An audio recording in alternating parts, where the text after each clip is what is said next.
Halo, saya Julius Nita Maharaja dari Gizi A 2019 Universitas Negeri Medan. Kali ini saya akan melakukan praktik konseling gizi terkait status gizi kurang pada usia remaja.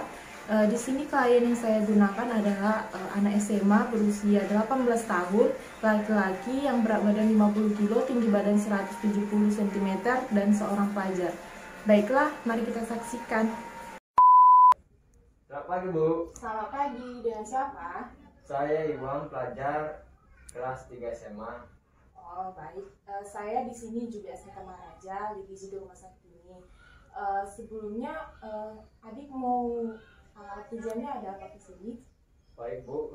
Saya sini mau konsultasi terkait dengan tubuh saya. Akhir-akhir ini tubuh saya kurus, takutnya ke depannya badan saya kurus. Oh, jadi adik khawatir kalau badan adik itu ke depannya akan kurus juga, seperti itu? Iya, Bu. Oke baik. Sebelumnya boleh saya minta datanya, adik usianya ada berapa tahun? 18 tahun, Bu. 18 tahun. Sekarang SMA kelas 3. 3. Bersekolah di mana? Di SMA 3 Mandau. SMA 3 Mandau. Alamatnya? LKMD. LKMD. Alamat rumahnya kalau boleh tahu? Jalan Sukamulya. Jangan Sukamulya. Baik, sebelumnya adik memiliki alergi makanan? Tidak ada, Bu. Nggak ada. Kalau misalnya adik dalam satu hari makan gituan, adik tuh mengkonsumsi apa aja? Atau mungkin sehari semalam adik konsumsi apa aja mulai dari pagi sampai malam? Kalau pagi lontong porsi, Bu. Lontong satu porsi, itu lontong sayur. Lontong sayur. Lontong porsi, terus? Air minum 2 gelas.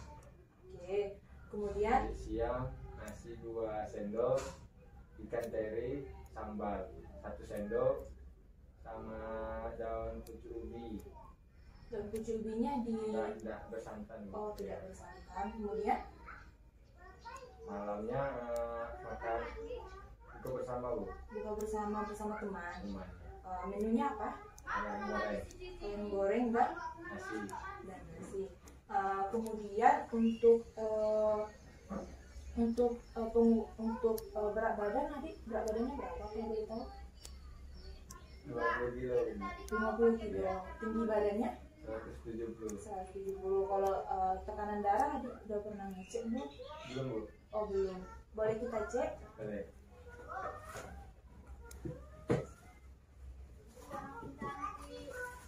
Saya masukkan.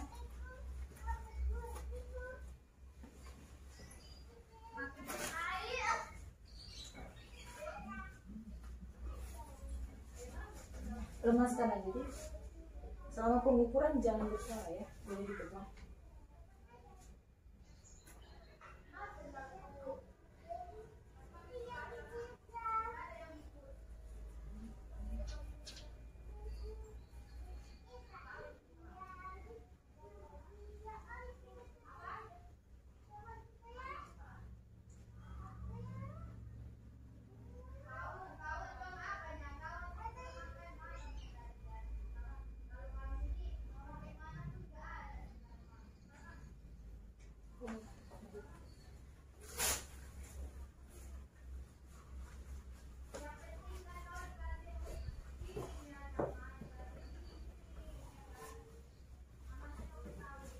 Di sini tekanan darah adik 114/72 itu termasuk ke rendah, dimana normalnya itu sekitaran 120/80 kalau mau normal sesuai dengan usia adik.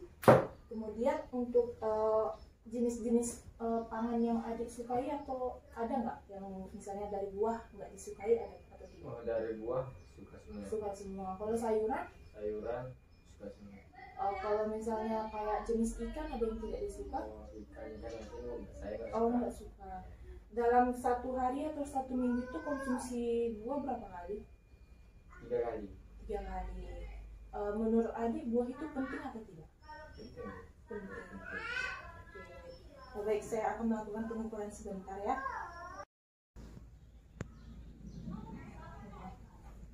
Oke, baik, setelah saya melakukan perhitungan terhadap adik, di sini diketahui nama adik Iwan, kan? Kemudian jenis kelamin laki-laki umur 18 tahun, berat badan 50 kg, tinggi badan 170 cm, status sekarang pelajar SMA kelas 3.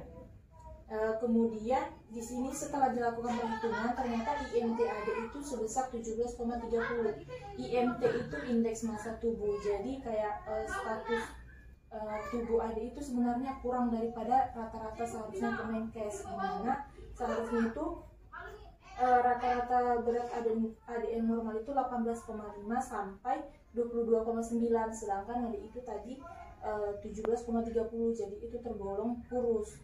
Nah, kemudian tadi untuk pemeriksaan tekanan darah, respirasi, dan suhu badan 36 derajat Celcius itu termasuk normal, respirasi 22 kali per menit termasuk normal juga, tekanan darah 114/12 itu termasuk darah rendah, seperti tadi yang sudah dikatakan, normalnya itu 120/80 sesuai Kemenkes. Nah, untuk perhitungan BBI, berat badan ideal adik yang seharusnya itu sekarang berdasarkan rumus didapatkan seharusnya berat badan adik itu 63 kg. Jadi tadi kan adik mengatakan berat badan adik itu 50 kg kan. Nah, berarti seharusnya adik itu perlu penambahan 13 kg lagi kalau mau memenuhi berat badan ideal berdasarkan tinggi badan adik yang 170. Kemudian berat badan relatif adik itu masih terpenuhi 79,36%. Kemudian untuk kebutuhan energi per hari adik terkait menunya nanti itu sebesar 2.496,97 kilokalori. Jadi asupan adik selama sehari itu yang harus adik penuhi sebenarnya itu 2.496 kalori. Nah, jadi terkait untuk perhitungan kebutuhan energi adik itu BMR-nya itu diperkirakan sekitar 2.496 kilokalori per hari. Jadi dikarenakan adik tadi underweight atau kurus yang IMT-nya 17,30 tadi, jadi adik itu harus diberikan diet ETPT. Diet ETPT itu diet energi tinggi, protein tinggi. Itu tujuannya untuk menambah kebutuhan energi adik sendiri, karena adik tadi masih kekurangan energi dalam konsumsinya. Nah, jadi didapat adik itu diberikan ETPT 1 yaitu sebesar 2.700 kilokalori per harinya. Jadi untuk kebutuhan perilaku waktu makan adik itu energi yang adik konsumsi dalam sehari itu 2.700, proteinnya 25 kilokalori, lemaknya 75 kilokalori, dan karbohidratnya 175 gram. Nah, untuk kebutuhan vitaminnya adik itu harus memenuhi kalsium 700 mg, besi 30,2, vitamin A, tiamin, dan vitamin C. Tadi adik kan dikatakan kalau darah rendah.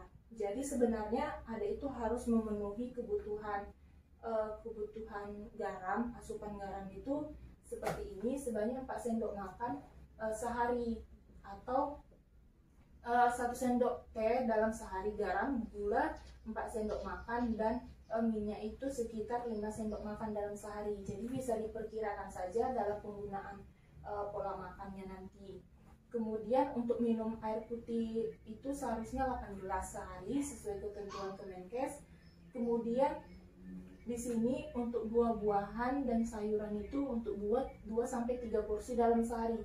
Tadi kan adik mengatakan 3 kali, sekitar 3 kali dalam seminggu kan. Sebenarnya itu masih kurang karena seharusnya itu 2-3 porsi dalam sehari. Kemudian untuk sayuran juga adik tadi mengatakan bahwa memang suka makan sayur, itu sudah bagus, tapi harus diperhatikan juga porsinya itu 3-4 porsi dalam sehari.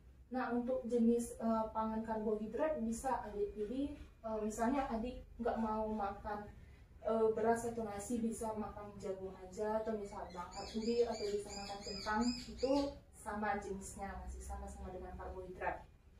Nah, di samping itu semua adik juga harus melakukan aktivitas fisik. Aktivitas fisik itu hal-hal sepele seperti menyapu itu sudah termasuk aktivitas fisik. Misalnya adik menyapu kamar aja, itu sudah termasuk aktivitas fisik. Bersepeda, senam, berjalan dari rumah ke depan mungkin berjalan, kemudian bermain sepak bola juga itu sudah termasuk aktivitas fisik. Nah, untuk isi piring adik itu seharusnya memiliki gambaran seperti ini. Ada lauk pauknya, ada buahnya, baru itu ada makanan pokok, ada sayurannya. Apakah sehari-hari makanan adik sudah mengikuti seperti ini? Kira-kiranya? Belum, Bu. Oh, belum. Jadi adik itu bisa tergolong ke dalam status underweight itu ya karena mungkin dari pola makannya atau dari asupannya juga masih kurang kan, bisa dilihat. Nah, jadi untuk konsultasi kali ini sampai di sini saja, atau ada yang adik mau tanyakan? Tidak ada, Bu. Tidak ada. Baik, terima kasih.